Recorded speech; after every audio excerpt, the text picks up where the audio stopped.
the Beginning is an anime produced by Production IG, distributed exclusively by Netflix, and was the brainchild of Kazuto Nakazawa, who also did...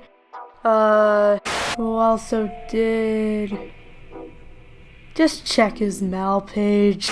The story focuses on Koku, a young man living in Cremona, and Keith, a legendary investigator from the RAS. Initially, their stories run parallel to each other, but they eventually converge into one overall story that focuses on a secret underground organization that intends to spread chaos throughout the country. And also supernatural battles ensue. I'm being vague about the details here, admittedly, but that's because that's what the show itself is like. The show doesn't bog you down with a whole ton of exposition or introduction in the beginning, throwing you right into the action, which I think can be a huge draw for people. There's value in visually presenting a world filled with possibilities, and characters not openly talking about how their world functions adds to the overall immersion. In spite of that, I actually don't think Be the Beginning does enough to get you interested in its world and its story. Being vague can induce intrigue, but being too vague results in a severe disconnect from the events unfolding on screen, and I think this show falls into that trap head first. You never get a sense of what ordinary life is actually like in Cremona, so there's never any time to establish any contextual rules, almost like the show expected you to read up on its lore before watching it, which is strange to say the least.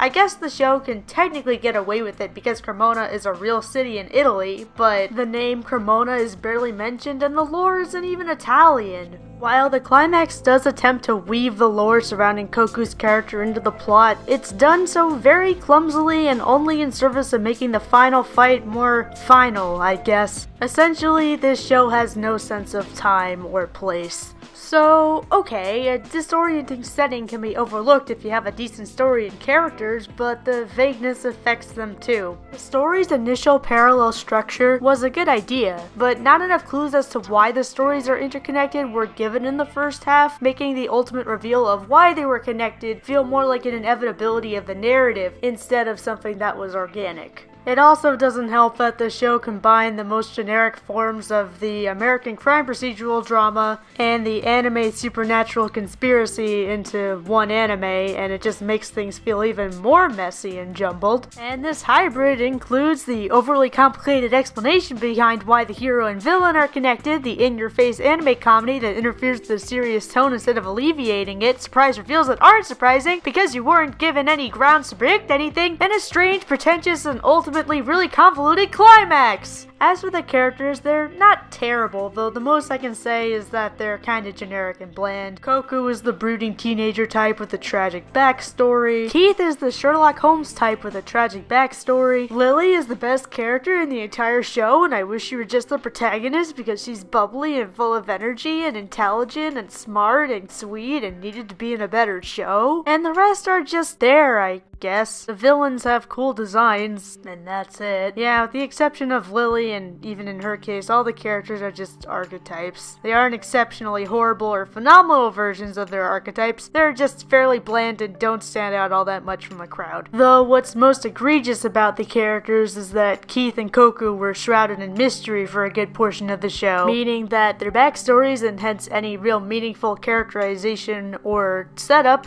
is saved for later in the show, so Lily was the only source of entertainment until those backstories popped up. Moving on, the presentation of Be the Beginning is arguably its strongest suit, though it's not without its problems. Animation-wise, it looks fantastic, with some truly standout moments of fluid animation and creative fight choreography. The character designs are also a good combination of being slightly realistic while maintaining that anime style we all know and love. My main problem with the presentation lies in how polished everything feels. I think the show could have easily benefited from a grittier and more raw aesthetic. I get that the show was trying to be more down-to-earth than your typical anime, using this somewhat bland color palette, but when I watch an animation, I don't really look for realism, I look more for expression of emotion. So I admit that this just might be me. As for the overall soundtrack, it did its job fairly well. There weren't any particular standout sequences in which the music enhanced the events happening on screen, but many of the sound effects really hit their mark. Even if the world itself didn't look or feel all that real, it definitely sounded real. The music also had a solid ambience to it, creating a good sense of dread before lashing out at you with pure intensity when needed, though it wasn't without its more upbeat or calm tracks. Props to Yoshihiro Ike for his work, definitely give it a listen. I just wish the music was used a bit more effectively, much like many of the other aspects of the show. In the end, I think that you should only really check it out if you're a hardcore fan of either genre I mentioned, or if you're just really interested in supporting Netflix. In my opinion, it's just a regular kind of bad, one that's not really worth your time. If you like this video, please follow me on Twitter where I post regular updates on videos, my opinions, and provide a deluge of random retweets. And be sure to subscribe for more content. Leave your opinions of this video in the comments, and I'll talk to you guys later.